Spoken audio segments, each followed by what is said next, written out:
So, ang gouty arthritis ay isang type siya ng rheuma or arthritis na ang naapektuhan po yung joint dahil po siya sa crystals na tinatawag na uric acid na napupunta sila sa mga joint natin, sa mga kasukasuan. So, namamaga po yung kasukasuan, sumasakit, and maiisip po natin na gout siya kung sobra siyang sasakit within 24 hours. So, madalas po na kwento niyan, nagising sa madaling araw o sa umaga, napakasakit na po ng tuhod or ng, kunwari, ng big toe, yung unang daliri sa paa. Tapos, sobrang sakit po niya na hindi na humailakad. And the first few times na mangyayari to sa buhay ng pasyenteng may gout, mawawala po yung sakit at pamamaga in a few days at wala na pong sakit. Kumbaga, pain-free yung interval until such time na magkakaroon na naman siya ng atake ng gout na napakasakit na naman, hindi mailakad, tas mawawala na naman in a few days.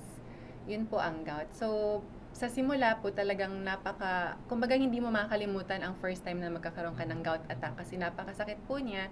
Ang description po nila, mahipan lang ng hangin, ang sakit-sakit na. Marami bang may gout? Yes, napakarami pong may gout. It's actually the most common, pinakalaganap na inflammatory arthritis in the world actually. No? So, Dahil ano pong yung, may gout. ano yung gamutan? O ano ba? Doon muna tayo sa pagkain. Sa pagkain ho, maganda hong iiwas tayo sa mga matataas yung uric acid or purine. Example po nito ay mga alcoholic drinks, lalo-lalo na yung mga beer, mga hard drinks, no? So, kung kunwari kailangan talagang uminom, ang sinasabi ko sa pasyente ko, kung kailangan mo talagang uminom, ang piliin mo na lang maybe red wine. Mas konti naman kahit papano yung purine noon than beer.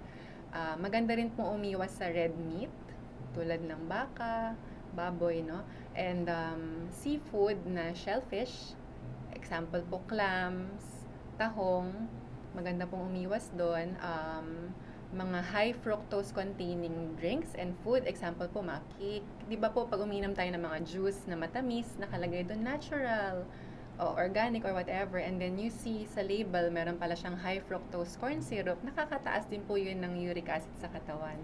Bakit nakakataas ang sugar sa uric acid? Ano po siya sa physiology na po siya ng mga cells. Okay. So parang pumapasok din po yung uric acid sa atin along with the molecules ng sugar, even salt, yung sodium po. So kung maalat po yung kinakain natin, mas malaki po yung chance na magkaroon po tayo ng gout attack. At yung tungkol sa monggo?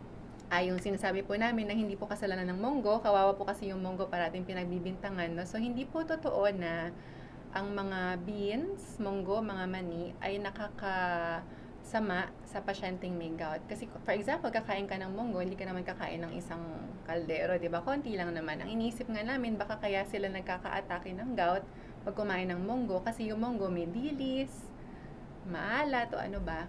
So, it's not necessarily the monggo itself, but maybe kung ano man yung mga toppings, parang ganun po. So, mas magandang umiwas sa yung mga mas mataas ang uric acid content. Parang ganun po.